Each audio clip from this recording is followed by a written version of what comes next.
ప్రజలారా వినరండి ఈ సత్య సువార్త.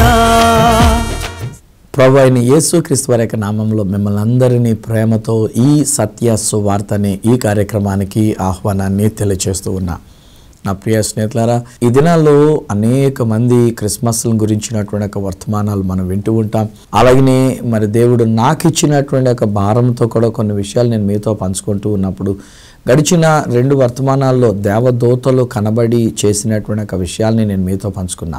ఈరోజు ఆ యేసుక్రీస్తు వారి యొక్క జననం విషయంలో ఒక పాత్ర పోషించినటువంటి నక్షత్రాన్ని గురించి నేను మీతో మాట్లాడాలని ఆశపడుతున్నా. వాస్తవానికి ఈ యొక్క నక్షత్రములు అనేటువంటి వాటి గురించి బైబిల్లో మనం చదివిన ప్రకారంగా చూస్తే ఆదికాండం 1వ అధ్యాయము దాదాపు 14-15 వచనాల దగ్గర దేవుడైన యెహోవాయే నక్షత్రములను కలుగజేసి ఉన్నాడు. పెద్ద నక్షత్రాలని, చిన్న నక్షత్రాలని. ఈరోజు కూడా మనకు శాస్త్రజ్ఞులైనటువంటి వారు ఇంకా కనుగొంటూ ఉన్నటువంటి వివిధమైనటువంటి గ్రహాలు అనండి, లేక నక్షత్రాలు అనండి, వాటిని మానవుడు కనుగొంటూ ఉన్నాడు. కానీ వీటిలన్నిటినీ కలుగజేసినటువంటి వాడు దేవుడే. నక్షత్రములను కలుగజేసిన వాడు ఆయనే, వాటికి పేర్లు పెట్టినవాడు కూడా ఆయనేనంట. దేవుని యొక్క వాక్యం చెప్తున్న మాట ఏంటంటే, వాటికి ఏ పేరు ఉండాలి ఏంటి అనేటువంటి ఒక విషయం ప్రకారంగా వాటికి పేరు పెట్టి పిలిచినటువంటి వాడు ఆ దేవాతి దేవుడే. దేవుని యొక్క ఆధీనంలో ఉంచబడి ఉన్నవి ఈ నక్షత్రాలన్నీ కూడాను. అయితే అలాంటి నక్షత్రము ఒకటి యేసుక్రీస్తు వారు జన్మించినప్పుడు ఒకటి పుట్టి ఉన్నది. అప్పుడు ఉన్నటువంటి ఒక శాస్త్రజ్ఞులైనటువంటి వాళ్ళు, పండితులైనటువంటి వాళ్ళు, జ్ఞానులైనటువంటి వాళ్ళు ఈ నక్షత్రాలని పరిశీలన చేస్తూ ఉన్నప్పుడు సడన్గా వారికి ఒక నక్షత్రం కనబడేసరికి దానిని వాళ్ళు అబ్జర్వేషన్ చేయటం మొదలుపెట్టినారు. ఏం నక్షత్రం ఇది? ఆ యొక్క నక్షత్రం ఏం తెలియజేసింది? ఈ రోజుని ఈ విషయాల్ని మనం ధ్యానం చేసుకుందాం.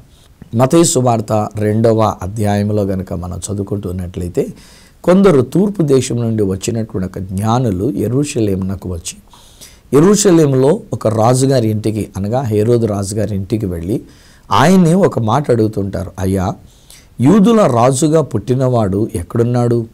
ఎందుకంటే వారు వచ్చింది యూదుల మధ్యలోనికి వచ్చినారు. అక్కడ యెరూషలేం పరిసర ప్రాంతాల్లో నివసించే వారందరూ యూదులు. సో వారు అక్కడ వరకు వచ్చారు కనుక వాళ్ళ మాట అడుగుతూ వచ్చినారు. యూదులకు రాజుగా పుట్టినవాడు ఎక్కడ ఉన్నాడు? తూర్పు దిక్కున మేము ఆయన నక్షత్రమును చూచి మేము ఆయనను పూజించడానికి వచ్చి ఉన్నాము. అంటే మొదటి విషయం మనం గమనించినట్లయితే, ఈ నక్షత్రము అనగా యేసు పుట్టినటువంటి యొక్క నక్షత్రము, అది యేసు ప్రభు యొక్క జననమును గూర్చిన వార్తని తెలియచెప్పి ఉన్నది. ఈ సందర్భంలో ఒక మాట కూడా నేను మీతో పంచుకుంటూ ఉన్నాను. దేవుడు నాకు అప్పగించినటువంటి సంఘాన్ని కూడా నేను తెలియచెప్పాను. నిజాన్ని చెప్పాలంటే నవంబర్ మాసంలోనే మేము నవంబర్ 25వ తేదీన క్రిస్మస్ జ్యోతి పండుగ అని పేరు పెట్టుకొని మేము ఆ సంఘ బిడ్డలందరం కలిసి చాలా మంచి పండుగ మేము చేసుకుంటాం. ఆ దినాన్ని నేను సంఘములో ప్రోత్సహించేటువంటి మాట ఏమంటానంటే, ప్రతి ఒక్కరూ ఆ తదనంతరం ఇక్కడ చర్చిలో అయిన తర్వాత ఇంటికి వెళ్ళాక వారి ఇంటి మీద ఒక నక్షత్రాన్ని పెట్టాలి అనేటువంటి ఒక మాట ఇది వారికి నేను తెలియజేస్తూ ఉంటాను. సంఘం మీద కూడా ఒక పెద్ద నక్షత్రం పెడతాం. దేవుని మహాకృపను బట్టి నేను పరిచర్య చేస్తున్నటువంటి ఒక సంఘము మెయిన్ రోడ్డు మీదకే ఉంటుంది, సామర్లకోటలో మెయిన్ రోడ్డు మీదనే. సో అందుచేత నేను మా వాళ్ళని ఎంకరేజ్ చేస్తూ ఉంటున్నాడు, ఒక మంచి నక్షత్రం రోడ్డు మీద ఆ చివరి నుంచి వస్తున్నప్పటి నుంచి వాళ్ళకి కనబడాలి, ఇటు వెళ్ళేటంత వరకు కూడా వారికి కనబడుతూ ఉండాలి. అలాంటి చక్కని రంగురంగుల క్లాత్తో దాన్ని తయారు చేసి దాని లోపల ఒక మంచి లైటింగ్ అది పెట్టి అనేక మంది దాన్ని చూడగలిగినట్లుగా నెల రోజుల పాటు ఉంచుతాం. నవంబర్ 25 నుంచి యాక్చువల్లీ డిసెంబర్ 25కే కాకుండా జనవరి 1 తారీఖు వరకు కూడా దాన్ని అలాగే ఉంచుతూ ఉంటాం. ప్రతి రాత్రి ఆ యొక్క నక్షత్రం వెలుగుతూ ఉండాలి. దాన్ని చూచినటువంటి ప్రజలకి ఏదో ఒక విషయం అనేటువంటిది, ఒక వార్త అనేటువంటిది తెలియజేయబడాలి. ఆనాడు మనం మునుపటి దినాల్లో మనం చూచినప్పుడు దేవదూతలు వచ్చి ఆ యొక్క దూత ప్రజలందరికీ కలగబోయే మహా సంతోషకరమైన సువర్తమానాన్ని తెలియజెప్పి ఉన్నారు. అనగా యేసు ఈ లోకంలో పుట్టారని, రక్షకుడు ఈ లోకంలో పుట్టారు అనేటువంటి ఒక వార్తని దూతలు తెలియజెప్పి ఉన్నారు. ప్రాణం లేకపోయినప్పటికీ దేవుని చేత సృష్టింపబడినటువంటి ఒక నక్షత్రం సైతము ఇలాంటి వర్తమానమనే తెలియజేసింది. వాళ్ళు జ్ఞానులు, మంచి జ్ఞానము కలిగినటువంటి వాళ్ళు ఆ నక్షత్రాలని పరిశీలన చేస్తూ ఉన్నారు. సో ఒక నక్షత్రం వాళ్ళకి కమ్యూనికేట్ చేసినటువంటి ఒక మెసేజ్, వాళ్ళకి తెలియజెప్పినటువంటి ఒక సందేశం ఏంటంటే, ఒక రాజు పుట్టి ఉన్నాడు, కోర్సు యూదుల దగ్గరికి వచ్చారు కనుక యూదుల రాజుగా పుట్టినవాడు ఎక్కడ అని ప్రశ్న వేశారు. కానీ వాళ్ళకి అక్కడ వాళ్ళ తూర్పు దేశంలో వారు కనుగొన్నటువంటి ఒక విషయం ఏంటంటే నక్షత్రము రాజు యొక్క జననాన్ని తెలియచేసింది. ఇలాగ ఒకవేళ మన ఇంటి మీద కూడా ఒక నక్షత్రాన్ని పెట్టినప్పుడు ఈరోజు నేను ప్రోత్సహిస్తూ చెప్తున్నటువంటి ఒక మాట ఏమిటంటే, మనం మాట్లాడినా మాట్లాడకపోయినా ఒకవేళ మనం మన ఇరుగు పొరుగు వాళ్ళతో, మన యొక్క కాలనీలో ఉన్న వాళ్ళతో, నేను యేసు ప్రభు నమ్ముకున్నామండి, యేసు ప్రభు మా కొరకు ఆయన పుట్టి ఆయన మా కొరకు సిలువ వేయబడి చనిపోయి సమాధించబడి తిరిగి లేచారండి అని ఒకవేళ మనం ఎవరికి ఏ విధమైనటువంటి వర్తమానం అందించినా అందించకపోయినా కనీసం మన ఇంటి మీద ఒక స్టార్ పెట్టినందు వలన ఆ యొక్క స్టారు, ఆ యొక్క నక్షత్రము అనేక మందికి ఈ వార్తను తెలియజెప్తుంటుంది. అది చూచిన వెంటనే లోకంలో ఉన్నటువంటి ఒక ప్రజలు అనుకునేటువంటి ఒక విషయం ఏంటంటే, ఒరే ఈ యేసుప్రభు పుట్టాడు అనేటువంటి ఒక వార్త ఈ నక్షత్రం పెట్టారనంటే, యేసుప్రభు పుట్టినప్పుడు ఒక నక్షత్రం పుట్టిందంట అనేటువంటి రీతిగా ప్రజలు మాట్లాడుకుంటూ ఉంటారు కదండి. ఆఫ్కోర్స్ చెడ్డగా మాట్లాడుకునే వాళ్ళు కూడా ఉంటారులేండి, వాళ్ళ గురించి మనకు అనవసరం. కొంతమంది ఏమంటారంటే ఇంటి మీద స్టారు, ఇంట్లో ఉన్న బారు అని ప్రాస కలిసేటట్టుగా ఏదో మాటలు మాట్లాడి సొరకలేస్తూ ఉంటారు. లోకం అది కామన్ అయిపోయింది. మాటలు మాట్లాడడం కామన్ అయిపోయింది, ఇంట్లో మందు కొట్టినటువంటి విషయాలు కామన్ అయిపోయింది. కానీ ఈరోజు నేను మీతో మాట్లాడుతున్నటువంటి రీతిగా ప్రతి ఒక్కరికి నేను చెప్తున్నా, ఈ నా కార్యక్రమాన్ని వీక్షిస్తున్నటువంటి ప్రతి ఒక్కరు మనం ఒక మంచి సాక్ష్యాన్ని ఇవ్వడానికి వీలు కలుగుతుంది కనుక ప్రతి ఒక్కరు కూడా ఒక పేపర్తో తయారు చేసిన ఒక స్టార్ కొనండి, దానికి ఒక బల్బు లోపల ఏర్పాటు చేయించండి. చక్కగా ప్రతిరోజు రాత్రి అది కిటికీకో లేకపోతే గుమ్మం దగ్గర ఎక్కడో బయటికి దాన్ని తగిలించి ఉంచండి. అదే మన పక్షంగా మనం మాట్లాడలేనటువంటి ఒక విషయాల్ని ఆ స్టార్ మాట్లాడుతూ ఉంటుంది. యేసు ప్రభువుని గురించినటువంటి ఒక సువార్తని అది తెలియచేస్తుంది. ఇక్కడ ఈ మత్తయి సువార్త 2వ అధ్యాయంలో మనం చదువుకున్నప్పుడు యేసు పుట్టినప్పుడు పుట్టినటువంటి ఆయన నక్షత్రము, యేసు పుట్టారు, ఒక రాజు పుట్టారు అనేటువంటి ఒక వార్తని జ్ఞానము కలిగినటువంటి ఒక జ్ఞానులకు తెలియచెప్పడం జరిగింది. రెండో విషయంగా గనక మనం చూసినట్లయితే మత్తయి సువార్త 2వ అధ్యాయము 9వ వచనం దగ్గర మనం గమనిస్తూ ఉన్నప్పుడు ఈ నక్షత్రం ఏం చేస్తుందంటే అది నడుచుకుంటూ వస్తూ వచ్చింది. ఇక్కడ యాక్చువల్లీ వాళ్ళు తూర్పు దిక్కున నక్షత్రాన్ని చూచారు. ఈ హేరోదు రాజు గారి దగ్గరికి వచ్చేసరికి దాదాపు 2 సంవత్సరాలు పట్టిందంటండి. 2 సంవత్సరాల పాటు అది నడిపించుకుంటూ వచ్చింది. సో ఈ 2 సంవత్సరాలు రాత్రిపూట నక్షత్రం కనబడుతున్న ప్రకారంగా ఈ యొక్క జ్ఞానులైనటువంటి వారు పగలంతా విశ్రాంతి తీసుకొని రాత్రి సమయంలో ఆ యొక్క నక్షత్రాన్ని చూస్తూ ఒకరి తర్వాత ఒకరు, ఒక ప్రదేశం నుంచి ఇంకొకరు, ఇంకో ప్రదేశం నుంచి ఇంకొకరు ఎలాగున బయలుదేరి వాళ్ళందరూ యెరూషలేం దగ్గరికి వచ్చేసరికి కలుసుకోవడం జరిగింది. ఆ యెరూషలేంకి వచ్చిన తర్వాత ఇక్కడే పుట్టుంటాడు కనుక రాజు, ఈ యూదులకు రాజుగా పుట్టినటువంటి వాడు రాజుగారి ఇంట్లో కాకపోతే ఇంకెక్కడ పుడతాడు అనుకొని రాజుగారి ఇంటిలోనికి వెళ్ళి ఆ ప్రశ్న అడిగి ఉన్నారు. ఈలోగా రాజుగారు కలత చెంది ఉన్నాడు. శాస్త్రజ్ఞులు పిలిచినాడు, ఒరే ఎక్కడరా రాజుగా పుట్టేటువంటి వాడంట, ఒకసారి శాస్త్రాల్లో వెతకండి, లేఖనాల్లో వెతకండి అని చెప్పేసానంటే వాళ్ళు వెతికి కొన్ని రోజులకు వాళ్ళు తెలుసుకున్న విషయం ఏంటంటే యూదయ దేశపు బెత్లెహేములో ఈ యొక్క రాజు పుడతారని చెప్పేసి వ్రాయబడి ఉందండి లేఖనాల్లో అని చెప్పేసానంటే వాళ్ళు వచ్చినటువంటిది, వాళ్ళు బయలుదేరి ఇక్కడికి వచ్చినటువంటి కాలమానాన్ని లెక్కలు తీసుకొని 2 సంవత్సరాలు దరిదాపు అయి ఉంటుంది. ఈ పిల్లవాడు 2 సంవత్సరాల వయసు ఉంటాడు. నాయనలారా మీరు వెళ్ళండి, మీరు వెళ్ళి చూచి ఆయనను పూజించి మరలా వచ్చి నాకు చెప్పండి ఏ ఇంట్లో ఉన్నాడో, ఎక్కడున్నాడో ఆ పిల్లవాడు, ఆ విషయాలు నాకు చెప్పండి, నేను కూడా వెళ్ళి పూజిస్తానన్నాడు. కానీ మనసులో ఏమనుకున్నాడంటే నా సింహాసనాన్ని కొట్టేయడానికి ఇంకొకడు వచ్చాడు, నా కుర్చీ అధిష్టానం చేయడానికి ఇంకొకడు వచ్చాడు, నాకు పోటీగా ఇంకోటి ఎవడో రాజు పుట్టాడంట, నా ఇంట్లో పుట్టింది బయట కూడా పుట్టినటువంటి రాజు అంటే వామ్మో వీడు నా సింహాసనాన్ని తీసుకుంటాడు అనుకొని లోపల ఉన్న ఆలోచన ఏంటంటే వాడిని చంపించేయాలని చెప్పేసని దాని తర్వాత వెళ్ళి వాడిని చంపేద్దామనేటువంటి ఒక ఉద్దేశంతో ఈయన ఈ మాట పలికి ఉన్నాడు. ఈలోగా ఈ జ్ఞానులైనటువంటి వారు బహుశా కృంగిపోయి ఉండి అంటారు, వీళ్ళు బాధతో ఉండి అంటారు, అయ్యో ఇన్ని రోజులు మనం ఇక్కడ ఉండిపోయామే, రాజుగారి యొక్క ఆతిథ్యం తీసుకొని ఇక్కడ ఉండిపోయామే, ఇప్పుడు మనం వెంబడించి వచ్చినటువంటి నక్షత్రం ఏమై ఉంటుందో అని మనోవిచారముతో వాళ్ళ రాజమందిరంలో నుంచి బయటకు వచ్చేసరికి ఆ 9వ వచనం దగ్గర వ్రాయబడినటువంటి మాటలు ఏముంటుందంటే వారు ఆ బయటకు వచ్చిన తర్వాత ఎంతవరకు వారిని నడిపించిన ఆ నక్షత్రాన్ని చూచారంట. వాళ్ళు ఆ నక్షత్రం ఏం చేసిందంటే ఇక్కడ యెరూషలేము అనేటువంటి ప్రదేశం నుండి యేసు ఉండిన చోటి వరకు అనగా బెత్లెహేము వరకు వారికి మార్గమును చూపించి వారిని యేసు దగ్గరకు నడిపించాను. చూడండి, ఒక స్టార్ చేస్తున్నటువంటి ఒక పని ఏంటంటే యేసు పుట్టారు, రాజు పుట్టారు అనేటువంటి ఒక వార్తను తెలియచెప్పి ఉన్నది. అలాగే ఆ నక్షత్రం చేసిన మరొక పని ఏంటంటే ఆ నక్షత్రం తన దగ్గరికి ప్రజలను ఆకర్షించుకోలే. నన్ను చూడండి, నా అందాన్ని చూడండి, లేక నా గొప్పతనాన్ని చూడండి, నా ఉన్నత స్థాయిని చూడండి అని తనను తాను కనబరుచుకోలే. ఆ నక్షత్రం చేసిన పని ఏంటంటే యేసు దగ్గరకే ఆ ప్రజలను నడిపించినది. ఈరోజు నా ప్రియ స్నేహితులారా, ఈరోజు మనమే ఆ నక్షత్రం. యేసు కొరకైనటువంటి నక్షత్రములుగా దేవుడు మనల్ని ఆయన ఏర్పాటు చేసి ఉన్నాడు. ఆకాశమందు నక్షత్రములు ఎలా ఉన్నాయో అబ్రహాముతో మాట్లాడుతుంటాడు, అబ్రహామా నీ సంతానము ఇలా నక్షత్రాలాగానే ఉంటుంది.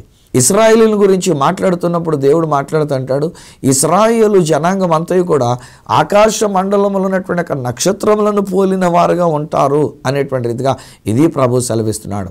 ఈరోజున మనందరి మీద తన యొక్క వెలుగును ప్రకాశింపజేసి మనందరి జీవితాలని దేవుడు ఏంటంటే మనము ఆకాశ మండలమందలి జ్యోతుల వలె మనం ఉంటాము అనేటువంటి మాట ఉపయోగిస్తున్నాడు. ఎవరు ఆత్మలను రక్షించేవారై ఉంటారో, ఎవరు అనేక మందికి ఈ సత్య సువార్తను తెలియచెప్పేవారు ఉంటారో వాని గురించి చెప్పబడుతున్నటువంటి మాట ఏంటంటే మనమే ఒక నక్షత్రాలుగా మనం ఉంటున్నాం. అప్పుడు ఈ నక్షత్రం చేయవలసినటువంటి పని ఏమిటనమాట? మొదటి విషయంగా కనుక మనం చూసినట్లయితే యేసు ఈ లోకములో పుట్టారు అని, యేసు రక్షకుడుగా పుట్టి ఉన్నారని, యేసుని గురించి లోకానికి చాటి చెప్పాలి. ఈనాడు చాలామంది మీ క్రైస్తవ బిడ్డలంగా ఉండినటువంటి వారము కూడా లోకంలో హింసలు ఎదురవుతున్నాయని, ఎవరో ఏదో మన గురించి మాట్లాడుకుంటూ ఉన్నారని, పాస్టర్ల గురించి కూడా ఆ విషయాలు ఈ విషయాలు టీవీల్లో మీడియాల్లో చూపిస్తున్నారని, చివరికి ఈవెన్ జబర్దస్త్ లాంటి దానిలో కూడా ఏదో ఒకసారి ఆ మధ్యలో ఏలకోలంగా హాస్యాస్పదంగా పెట్టారంటే ఎవరు. సో అలాంటి విషయాలు ఇవన్నీ చూపిస్తున్నారు. ఎందుకు వచ్చిందిలేండి, నా విశ్వాసం మీద నేను కాపాడుకొని నా వంతు నేను ప్రార్థనాపూర్వకంగా ఉంటే నాకు అంతే చాలు అనుకుంటున్నారు. నో, ఈరోజు నేను అంటున్నాను, ఎవరు ఎన్ని అనుకునేవాడిని, ఎవరు ఒకవేళ మన మీద ఎలాంటి మాటలు మాట్లాడితే మాట్లాడుకునేవాడిని, నక్షత్రాన్ని గురించి ఒకవేళ ఏ మాట్లాడితే మాట్లాడుకునేవాడిని. కొంతమంది అంటారు ఈ నక్షత్రం మినుకు మంటంది బాగోలేదు అనొచ్చు, కొంతమంది ఇంకో రంగు ఎన్ని మాటలు మాట్లాడుకుంటే ఆ నక్షత్రానికి ఏంటంట, ఆ నక్షత్రం చేసినటువంటి పని ఏంటంటే యేసు పుట్టారు అనేటువంటి వార్తని జ్ఞానులైనటువంటి వారికి తెలియజేస్తున్నది. ఈరోజు నా ప్రియ స్నేహితులారా, నేను రిటైర్డ్ అయిపోయాను, నేను ఇంట్లో ఉన్నాను, నేనేం చేయగలను అని అనకండి. నేను మినుకు అనేటువంటి ఆ నక్షత్రం వల్లే ఉన్నానండి, ఎలిగా ఆరిపోతున్నట్టుగా ఉన్నానండి, ఎలాంటి మాటలు మాట్లాడకండి. ఎవరో అన్నారని మిమ్మల్ని మీరు అలా కించపరచుకోకండి. ఎవరో ఏదో అన్నారని మీరు చీకటి చేసుకోకండి. మీ వెలుగును చీకటి చేసుకోకండి. మీకున్నటువంటి ప్రకాశమానాన్ని పోగొట్టుకోకండి. ఈరోజుని యేసు యొక్క నక్షత్రాలుగా మనం చేయవలసిన పని ఏంటంటే మొదట యేసుని గురించి మనం ఈ లోకానికి చాటి చెప్దాం. నా దేవుడు నన్ను రక్షించుకున్న నాటి నుండి నేటి వరకు, నన్ను బ్రతికించి ఉంచినంత వరకు కూడాను ఆయన గురించిన మాట చెప్పకుండా మాత్రం నేను ఉండను. నిజానికి 1976లో నేను రక్షింపబడినప్పుడే నేను తీసుకున్నటువంటి నిర్ణయం ఏంటంటే ఇక మీదట ఈ లోక సంబంధమైనటువంటి విద్య నేను వెళ్ళను. ఈ లోక సంబంధమైన విద్యకు నేను స్వస్తి చెప్తున్నా. ఇంటర్మీడియట్ ఫస్ట్ ఇయర్ చేసా, ఇక సెకండ్ ఇయర్ కూడా చేయలే. దేవుని యొక్క వాక్య తరపతి కొరకు వెళ్ళా. వాక్య తరపతి నుంచి బయటకు వచ్చిన తర్వాత వీలైనంత మటుకు ప్రతిరోజు ఎవరో ఒకరికి, ప్రతిరోజు ఏదో ఒక కార్యక్రమంలోనైనా యేసుని గూర్చిన సువార్తను ప్రకటించకుండా నేను ఉండేది లేదు. ఒకవేళ ఎప్పుడైనా నేను అలా గనక ఆ రోజు యేసుని గురించి నేను చెప్పలేదు అని అంటే ఆ రోజు అన్నం తినడం మానేతా. ఆ రోజు నన్ను నేను పనిష్మెంట్ చేసుకుంటా. అన్నం తినడం మానేసి నేను అర్హుడు గాను, అన్నం తినడానికి అర్హుడు గాను, నేను భోజనం చేయడానికి అర్హుడు గాను, నా యేసుని గురించి నేను చెప్పినప్పుడు ఈ బ్రతుకు నేను బ్రతుకోండి. ఒకవేళ అలాంటి పరిస్థితి కనుక వస్తే నా బ్రతుకులో నేను అనుకున్నటువంటి మాట ఏంటంటే నేను ఇక ఏమీ చెప్పలేని స్థితి వచ్చినప్పుడు నా ప్రభు నన్ను ఈ భూమి మీద భారంగా ఉంచకుండా ఆయన తీసుకెళ్ళిపోవాలని చెప్పేసి అని అనుకున్నా. ఒకవేళ నేను పనికి రాకుండా కనుకుంటే, కానీ భూమి మీద ఉన్నంత వరకు నేను మాట్లాడగలిగినంత వరకు నా మాట పలుకుతా. ఒకవేళ మాట్లాడలేకపోతే నేను వ్రాయడానికి మొదలు పెడతా. వ్రాయడానికి కూడా కుదరపోతే పడుకోనుండే ప్రార్థన చేస్తూ ప్రతి ఒక్కొక్కరిని దీవిస్తుంటా. వారు దీవించబడుదురు గాక. టీవీ ఛానల్లో వాక్యాన్ని చూస్తున్న వాళ్ళు దీవించబడుదురు గాక. మీ కుటుంబం దీవించబడును గాక. ఇలాగున దీవెన పలుకుతూనే ఉంటా. అది నా పరిచర్యగా దేవుడు నాకు ఇచ్చిందని నేను అనుకుంటా. ఇలాగున యేసుని గురించినటువంటి వార్త చెప్పకుండా ఆయన యొక్క నక్షత్రముగా నేను ఏమాత్రం కూడా ఖాళీగా ఉండే ప్రసక్తే నాకు లేదండి. ఈరోజు నేను మీకు కూడా చెప్తున్నాను, అమ్మారే నేను రిటైర్డ్ అయిపోయి నేనేం చేస్తానని అనుకోవద్దు. నేను ఇంట్లో ఉండేటువంటి ఇళ్ళని నేనేం చేస్తానని అనుకోవద్దు. ఈ మధ్య బోల్డ్ అన్ని ప్రాజెక్టులు వస్తూ ఉన్నాయి, అనేకమైనటువంటి ప్రణాళికలు వస్తూ ఉన్నాయి లోకంలో. దీన్ని ప్రమోట్ చేయండి, దాన్ని ప్రమోట్ చేయండి, మీరు ఇది ప్రమోట్ చేస్తే మీకు 4 డబ్బులు వస్తాయి, ఇలాగున్న ఎన్నెన్నో బిజినెస్ ప్రణాళికలు అనేటువంటి వస్తున్నాయి. వాటి కొరకు మనం చేయగలుగుతాంగా లేనిది మనం యేసు ప్రభుని గురించి మనం చెప్పడానికి ఏంటండి? భయపడొద్దు. ఎవరో ఏదో చేస్తారని భయపడవద్దు, మనల్ని కించుపరుస్తారని భయపడవద్దు, మనల్ని హేళన చేస్తున్నారు, హాస్యాస్పదం చేస్తున్నారు కనుక ఇంకా ఏ ముఖం పెట్టుకొని మేము యేసు బాబుని గురించి మేము చెప్పగలం అని అనుకోవద్దు. వద్దు. మీ వంతు మీరు పుట్టింది ఒక నక్షత్రంగా దేవుడు మిమ్మల్ని చేసింది. ఈరోజు మీరు యేసు ప్రభుని గురించి చెప్పడానికి దేవుడు మిమ్మల్ని ఇంకనూ ఒక నక్షత్రంగా ఈ భూమి మీద ఉంచడానికి గల కారణం మీరు అనేక మందిని యేసు దగ్గరకు నడిపించడానికి. డినామినేషన్ దగ్గరకు వద్దు, మన దగ్గరికి అంతకంటే వద్దు. నా మటుకు నేను చాలా క్లియర్గా చెప్తూ ఉంటాను. ఎవరో ఒకవేళ ఏదైనా చెప్తే అది నాకు అనవసరం. కానీ నా మటుకైతే నేను ఏమంటానంటే నా చర్చి సర్వీసెస్ టైమింగ్స్ నేను ఇక్కడ పెట్టను. నా చర్చికి రండి అనేటువంటి మాట కూడా నేను ఎట్టి పరిస్థితుల్లో ఏ ఛానల్లో కూడా నేను చెప్పలే. నా చర్చికి రండి అన్న మాట చెప్పలే, నాకు ఒక కానుకలు ఇవ్వండి అనేటువంటి మాట చెప్పలే, నా యొక్క బ్యాంక్ అకౌంట్ నెంబర్ అని, నా IFSC కోడ్ అని చెప్పేసి అని ఇలాంటివి ఏమీ నేను ఇవ్వట్లే. సువార్తను ప్రకటించడమే నాకు ఉన్నటువంటి ఒక కర్తవ్యం, అంతకుమించి వేరట్లేదు. కానీ ఈరోజు మీకు ఒక మాట నేను చెప్తున్నాను, యేసు దగ్గరికి మీరు రండి. మీ ఊర్లో ఉన్న చర్చిలో యేసుప్రభు ఉన్నారండి, మీ ఊర్లో యేసుప్రభు ఉన్నారండి. కేవలం సామర్లకోటలో నా దగ్గర రండి అనే పిలిచి నా గుడికి వచ్చిన తర్వాత ఒకవేళ నేను అక్కడ కనబడకపోతే మీరు కలవరం చెందుకొని, మీరు హెడేక్ తెచ్చుకొని, నా మీద ద్వేషం పెంచుకొని తిట్టుకుంటూ మళ్ళీ వెళ్తారు అక్కడి నుంచి. ఏ మనిషి దగ్గరికి వెళ్ళినా మనకు ప్రయోజనమైనటువంటిది ఉండదు. ఒకవేళ వాళ్ళు ఎంతటి అంతర్జాతీయ ప్రసంగికులు అయ్యున్నా, ఒకవేళ ఎంతటి గొప్ప దైవజనులు అయినా, ఎంత పేరు ప్రఖ్యాతులు గడించినటువంటి వాళ్ళు అయ్యున్నా, టీవీలో ఒకవేళ ప్రతిరోజు మాట్లాడుతున్నటువంటి వారు అయినా, ఈరోజు నేను అంటాను ఆ మనిషిని చూచి ఆ మనిషి దగ్గరికి అన్నట్టుగా వెళితే you will not be able to see Jesus. But we all should focus only Jesus. యేసుని మనం ఫోకస్ చేయాలి, యేసుని మనం కనబడింప చేయాలి, యేసును గురించే మనం మాట్లాడాలి, ఆ యేసునే మనం చూపించాలి. ఎవరిని చూపిస్తున్నాం మనం? ఈరోజున యేసు ప్రభుని మనం చూపించగలుగుతున్నామా? నక్షత్రమా? స్టార్స్. మీరందరూ కూడా స్టార్స్, మీరందరూ కూడా యేసయ్య చేతిలో స్టార్స్, మీరందరూ దేవుని యొక్క చేతిలో నక్షత్రాలు.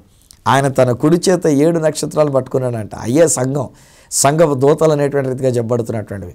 సో ఈ దినాన్ని మనం యేసయ్య చేతిలో ఉన్నటువంటి నక్షత్రంగా మనం యేసునే చూపించడానికి ఇది ఆనాటి నక్షత్రం జ్ఞానులైనటువంటి వారిని నడిపించినటువంటి విధానం. యేసు దగ్గరికి వారిని నడిపించింది. ఆ తర్వాత అదే వచనంలో కనుక మనం చూసినట్లయితే వ్రాయబడిన మరి ఒక మాట ఆ నక్షత్రాన్ని బట్టి కలిగినటువంటి ఒక విషయం ఏంటంటే, వారు ఆ నక్షత్రమును చూచి అత్యానందభరితులై, ఆ నక్షత్రాన్ని చూచినప్పుడు వాళ్ళకి మహామిక్కిలి సంతోషం అనేటువంటిది కలిగింది. ఈరోజు నేను నా ప్రియ స్నేహితులారా, చాలామంది నా ప్రోగ్రాం విషయంలో వారు చెప్పేటువంటి ఒక మాటలు ఏంటంటే, సువార్తరాజు గారు మీ ప్రోగ్రాం మేము చూస్తున్నాం, క్రమం తప్పకుండా చూస్తున్నాం.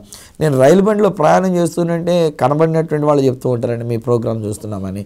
నేను బస్సెస్లో నేను ప్రయాణం చేస్తుంటే ఎవరో కొంతమంది కనీసం అక్కడ నన్ను తెలిసినటువంటి వాళ్ళగా గుర్తుపట్టి వాళ్ళు వచ్చి పలకరిస్తూ ఉంటారండి. ఈరోజు నేను ఎక్కడికి వెళ్ళినా దేవుడిచ్చిన కృపావారం. కారణం ఏంటంటే ఈ ఒక సామాన్యమైనటువంటి ఒక వ్యక్తి ద్వారా అనేక మంది జీవితాలు ఆనందభరితం చేయడానికి దేవుడు నన్ను ఏర్పాటు చేసుకుని ఉన్నాడు. అనేక మందిని అత్యానందభరితులనుగా చేయడానికి తన కృప దేవుడు నాకు అనుగ్రహించినాడు. నేను దీనికి అర్హుడను గాను. నా మటుకు నేను నా జీవితంలో ఎప్పుడూ తలంచుకునేటువంటి మాట ఏంటంటే, నేను ఏ పాటి వాడిని, నేను ఎంతటి వాడిని. సామర్లకోట అనేటువంటిది ఒక చిన్న గ్రామం, అటు సిటీ కాదు లేకపోతే మరీ పల్లెటూరు కాదు, రెంటికి చెడినటువంటి రీతిగా మధ్యలో ఉండినటువంటిది యొక్క సామర్లకోట. మా ప్రక్కనే కాకినాడ ఉంది, బాగా డెవలప్డ్ సిటీ. మా ప్రక్కనే పెద్దాపురం ఉంది, అక్కడ బిజినెస్ ఏదైనా కావాలనుకుంటే కొనుక్కోవాలనుకుంటే ప్రజలు అక్కడికి వెళ్తూ ఉంటారు. సామర్లకోట ఏమీ కానటువంటి రీతిగా మధ్యలో ఉండినటువంటిది. అలాంటి సామర్లకోటలో దేవుని యొక్క సేవా పరిచయం చేసుకుంటూ ఒక బాప్టిస్టు సంఘంలో ఉంటున్నాను నేను. ఈరోజున ఎంతమందికి ఆనందాన్ని కలిగించడానికి ఏ పాటిదండి బాబు నా జీవితం.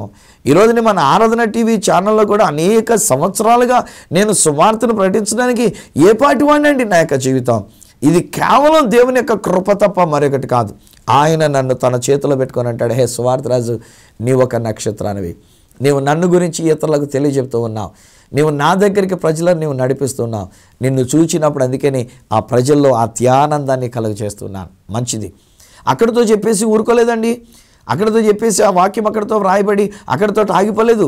వారు ఆ నక్షత్రాన్ని చూచి అత్యానందభరితులై ఇంటిలోనికి వచ్చి తల్లి అయిన మరియను శిశువును చూచి, ఆ శిశువును చూచినటువంటి ఒక ఆనందములో వారు తెచ్చినటువంటి ఒక పెట్టెలను విప్పి బంగారము, బోళము, సాంబ్రాణి పెట్లుగా తీసుకుని వచ్చి ఆ బాలుడైనటువంటి ఒక యేసు క్రీస్తు వారికి సమర్పించినారు. హే ఫ్రెండ్స్, ఈరోజు నేను నా తోటి దైవ సేవకులైనటువంటి వారికి నేను ఒక మాట చెప్పాలని ఆశపడుతూ ఉన్నా. అఫ్కోర్స్ ఒకవేళ టీవీలో మాట్లాడేటువంటి వారికి ఎలాగున్న నా ప్రోగ్రాం చూసేటంత తీరుబడి ఉండదు, ఖాళీ ఉండదు. వారి పనులు వారికి ఉంటే దేవుడు వారిని బిజీగా చేస్తూ ఉన్నాడు. బట్ ఒకవేళ ఎవరైనా నా కార్యక్రమాన్ని చూస్తూ మీరు ఒకవేళ ఒక లోకల్ ఛానల్లోనో లేక ఒక శాటిలైట్ ఛానల్లోనో లేక మా ఆరాధన ఛానల్లోనో ఒకవేళ కనుక మాట్లాడుతూ ఉన్నట్లయితే ఈరోజు నేను చేతులు జోడించి మీకు నమస్కరించి నేను చెప్పగలుగుతున్నటువంటి మాట ఏంటంటే, ప్లీజ్ అండి, మన వర్తమానాల ద్వారా మన యొక్క ప్రోగ్రాం ద్వారా యేసు దగ్గరికి ప్రజలు నడిపిద్దాం. And enable people to see Jesus, not us. మనల్ని కాదు ప్రజలు చూడవలసింది, నన్ను కాదు ప్రజలు చూడవలసింది. నేను నా ప్రభు దగ్గర మొరపెట్టుకునే మాట ఏంటంటే, ప్రభువా నాలో ఉన్న నీ వాక్యాన్ని వారు చూడాలి నాయనా. సువార్తరాజును కాదు వారు చూడవలసింది, సువార్తరాజు యొక్క బాహ్య రూపాన్ని కాదు వారు చూడవలసింది, సువార్తరాజు గారు ఎట్లా మాట్లాడుతున్నారు అనేది కాదు వారికి కావాల్సింది. సువార్తరాజు గారిలో నుంచి వస్తున్న దేవుని వాక్యమును వారు చూడాలి, వాక్యమైనటువంటి యొక్క దేవునిని వారు చూడాలి. అది వారికి నిజమైనటువంటి ఆనందాన్ని కలిగించేటువంటిది. అఫ్కోర్స్ ఒకవేళ అందాక నేను కనబడుతున్నాను కనుక నన్ను చూసి ఆనందిస్తున్నామని చెప్పేసి చెప్పినా నేను కూడా దాన్ని ఏ విధంగా తీసుకోవాలంటే, వారు నన్ను చూడలేదు, నాలో ఉన్న క్రీస్తుని వాళ్ళు చూచారు, నాలో ఉన్న దేవునిని వాళ్ళు చూచిన్నారు, నాలో ఉన్న దేవుని యొక్క మాటలను వారు చూచిన్నారు, దేవుని యొక్క సన్నిధిని వాళ్ళు చూచినారు అనుకొని ఆ దేవుని యందు ఆనందించేవాడుగా నేను ఉండాలి తప్ప నా మటుకు నేను కాకూడదండి. ఈరోజున ఖచ్చితంగానే చెప్తున్నాను, నాజరుడని యేసు శక్తి గల నామములో మనమందరం కూడా యేసు వైపే మనం చూపిద్దాం. Let people see Jesus in us. మనలో యేసును చూడాలి, మన ప్రోగ్రాంలో యేసును చూడాలి, మన సంఘములలో యేసును చూడాలి, మన జీవితంలో యేసును చూడాలి, నా మాటలలో యేసును చూడాలి, నా చూపులలో యేసును చూడాలి, నా క్రియలలో యేసును చూడాలి. యేసును చూస్తేనే వారికి అసలైన సిసలైన ఆనందం అనేటువంటిది వారికి కలుగుతున్నటువంటిది. కోర్స్ ఒకవేళ అందాక తాత్కాలికంగా మనం మనుషులను చూసినప్పుడు ఆనందిస్తూ ఉంటాం. నేను ఎప్పుడైనా వస్తూ మార్గమధ్యంలో ఎవరింటికైనా వెళుతూ ఉన్నప్పుడు, ఎవరినైనా నేను కలుసుకోవడానికి వెళ్ళినప్పుడు, ఒక్కొక్కసారి చెప్పబెట్టుకోవడానికి ఏదైనా ఊరు వెళితే ఆ ఊరిలో పలానా వాళ్ళు ఉన్నారని తెలుసుకొని నేను అక్కడికి వెళ్ళినప్పుడు ఇక చూడాలి వాళ్ళ యొక్క ఆనందం అవధులు లేనట్టుగా అవాక్ అయిపోయినటువంటి రీతిగా అయిపోతూ ఉంటారు. నేను అనుకుంటా, ఏముందండి, నేను ఒక 5 అడుగుల 2 అంగుళాల మనిషిని, ఏముంది నా జీవితంలోని, ఒక సామాన్యమైనటువంటి వ్యక్తిని, నేను మామూలు వాహనంలోనో ఏ ఆటోలోనో దిగిపోయినటువంటి వాడిని, నేనేం పెద్ద కారులో కూడా ప్రయాణం చేసినవాడిని కాదు. నన్ను చూస్తేనే వీళ్ళు ఎంత ఆనందం అంటే, అప్పుడు దేవుడు నాతో అంటూ ఉంటాడు, నాయనా వాళ్ళు నిన్ను చూడట్లేదురా, నీలో ఉన్న నన్ను చూస్తున్నారు, నీలో ఉన్న నన్ను చూస్తున్నారు. వాళ్ళ ఆనందానికి కారణం నువ్వు కాదు, నీ లోపల ఉండినటువంటి నేను. నీవు నా సేవకుడు అయినందు చేత, నీవు నా వాక్యాన్ని తీసుకుని వచ్చిన చేత, అదండి నాకు తృప్తినిచ్చేటువంటిది. ఈరోజు నా ప్రియ స్నేహితులారా, లుక్ అట్ టు జీసస్. యేసు వైపు మనం చూద్దాం. మన కొరకు ఈ లోకంలోనికి మానవుడిగా వచ్చిన ఆ యేసును మనం చూద్దాం, ఆ యేసును మనం పూజిద్దాం. మనలో ఉన్నటువంటి ఒక ఆనందంతో మనం ఆ యేసు కొరకు చేయగలిగినటువంటి ఒక బలియాగాన్ని, యేసు కొరకు ఇవ్వగలిగినటువంటి ఒక యాగాన్ని, దేనిని మనం సమర్పించుకోగలం ఆ యేసుకి మనం వేసుకుందాం. కారణం మనం యేసును చూస్తున్నాము గనక. మరియని కాదు, లేక నక్షత్రాన్ని కాదు, వాళ్ళు యేసును చూచినందు చేత యేసుకు వారు కానుకలు ఇచ్చినట్లుగా దేవుని యొక్క వాక్యంలో మనం చదువుకోగలుగుతున్నాం. ఈ రోజున మరొకసారి నేను జ్ఞాపకం చేస్తున్నా, నా ప్రియ స్నేహితులారా, నేనేమీ కానని మీరు అనుకోవద్దు, నేను ఒక పనికిరాని వ్యక్తినని మీరు అనుకోవద్దు. అఫ్కోర్స్ ఒకవేళ మనం వాస్తవానికి నా మటుకు నేను చెప్పాను కదా, నేను ఏ పాటి వాడిని, నేను ఎంతటోడిని అనేటువంటి మాట అది నా జ్ఞాపకం. అయితే నేనేమంటానంటే, నాలో యేసుని నేను మోసుకొని వెళ్ళినప్పుడు, యేసు నక్షత్రాన్ని నేను తీసుకొని వెళ్ళినప్పుడు, ఆ యేసు నక్షత్రముగా నేను జీవించగలిగినప్పుడు, నేను ప్రజలకు యేసుని గురించే నేను తెలియజెప్పగలుగుతున్నప్పుడు, నన్ను చూస్తే ప్రజలు యేసుని జ్ఞాపకం చేసుకోవాలి తప్ప సువార్తరాజు అనేటువంటి రీతిగా మాట్లాడుకునేది కాకూడదు. ఈ సువార్తరాజు నడిపించేది యేసు దగ్గరికే తప్ప సువార్త రాజు దగ్గరికి ప్రజలు నడిపించుకోకూడదు. ఈ సువార్తరాజు కలిగించవలసింది ఆ దేవునిలో ఉండేటువంటి ఆనందం, అత్యానందం అనేటువంటిది అది ప్రజలకు కలిగించాలి. అట్టి భాగ్యం దేవుడు మీకును అనుగ్రహించినాడు. సువార్తరాజు ఒక్కడే కాదు, దేవుడు మీకును అనుగ్రహించినాడు. మీరు ఒక నక్షత్రం, మీరు ప్రభు కొరకైనటువంటి ఒక నక్షత్రం, మీరు యేసు కొరకు ప్రకాశించే నక్షత్రం, వెలుగుతూ అనేక మందికి వెలుగునిచ్చేటువంటి ఒక నక్షత్రం, మీరు యేసు కొరకైనటువంటి ఒక నక్షత్రం. రండి, మనం ఈ సమయంలో యేసుకు ప్రార్థన చేసుకొని స్తుత్యాగం చెల్లించుకుంటూ మనం అడుగుదాం, దేవా నేను ఒక నక్షత్రంగా నీ కొరకు జీవించడానికి సహాయం చేయండి. వృద్ధుని అయిపోయాం, కరెక్టే, వయసు పెరిగిపోయింది, కరెక్టే, మనం ఒక సామాన్యుల ఇంట్లో ఉన్నాం, కరెక్టే, ఇవన్నీ వాస్తవాలే. కానీ ఈరోజు సత్యం ఏంటంటే దేవుని వాక్కు మీ దగ్గరకు వచ్చింది. ఈ రోజున మీ ద్వారా దేవుడు బయలుపరచబడుతూ ఉన్నాడు, మీ ద్వారా దేవుని దగ్గరికి ప్రజలు వస్తున్నారు, మీ ద్వారా ఈ లోకం అత్యానందాన్ని సంపాదించుకునే గొప్ప భాగ్యం దేవుడు మనకు, నీకు, మాకు అనుగ్రహించినాడు. తలలు వంచండి, ప్రభుని స్తుతించుకుందాం. తండ్రి నీకు వందనాలు చెల్లిస్తున్నాను. ఈ కుటుంబము కొరకు నీకు వందనాలు, ఈ బిడ్డల కొరకు నీకు వందనాలు. నాజరుడైన యేసు శక్తిగల నామములో నేను క్లెయిమ్ చేస్తున్నా. నాయన, ఆనాడు నక్షత్రాన్ని గురించి మీరు చెప్పి ఉన్నారు. మీరు పుట్టినప్పుడు కలిగినటువంటి నక్షత్రం మిమ్మల్ని గురించినటువంటి వార్తని జ్ఞానులకు తెలియజేస్తున్నది. మీరు పుట్టినప్పుడు వచ్చినటువంటి నక్షత్రం ప్రజలను మీ దగ్గరికి నడిపించింది. నాయన, జ్ఞానులను మీ దగ్గరికి నడిపించింది. జ్ఞానులైనా వారి అజ్ఞానంతో హేరోదు రాజు దగ్గరికి వెళ్ళారు, కానీ ఆ నక్షత్రం అక్కడ ఆగిపోలే. మరలా మీరున్న చోటు వరకు వారిని నడిపించుకుంటూ వచ్చినందుకు నీకు వందనాలు చెల్లిస్తున్నాం.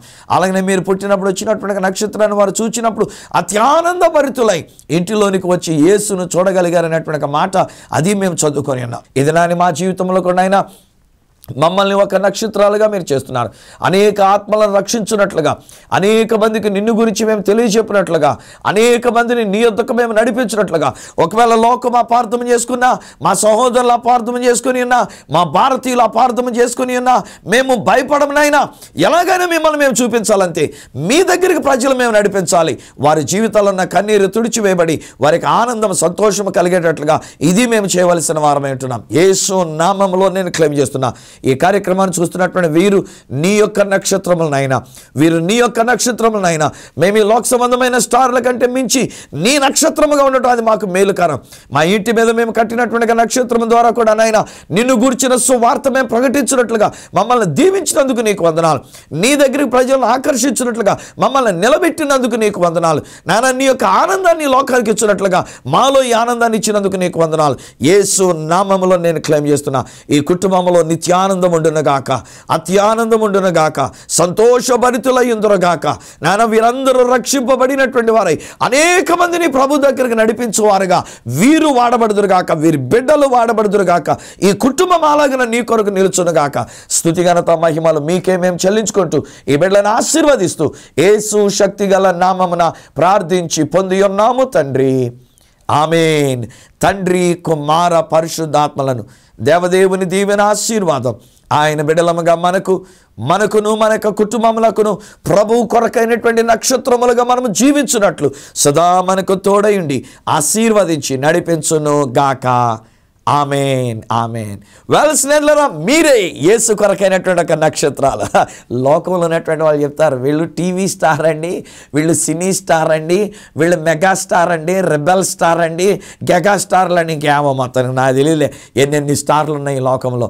కానీ ఈరోజు నేను డిక్లేర్ చేసి చెప్తున్నానండి, దేవుడు నన్ను యేసు కొరకైన స్టార్గా చేసి ఉన్నాడు, మిమ్మల్ని కూడా యేసు కొరకు ఒక స్టార్గా చేసినాడు.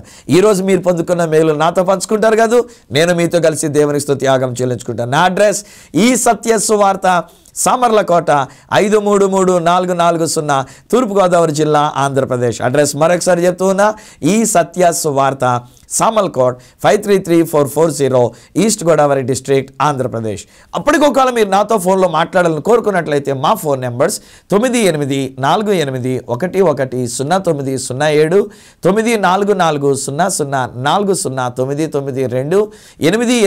8885527662. ఒకవేళ నాకు ఈమెయిల్ చేయాలనుకున్నట్లయితే నా ఈమెయిల్ ఐడి isatyaSuvartha@gmail.com. మళ్ళీ వచ్చే వారం ఈ సత్యసువార్త కార్యక్రమంలో మిమ్మల్ని కలుసుకునేటంత వరకు అది హ్యాపీ క్రిస్మస్ డే గనక మీ అందరికీ నా శుభాలను నేను తెలియజేస్తూ మీ దగ్గర సెలవు తీసుకుంటున్నా మీ ప్రియ సహోదరుడు ఈ సత్యసువార్త రాజు.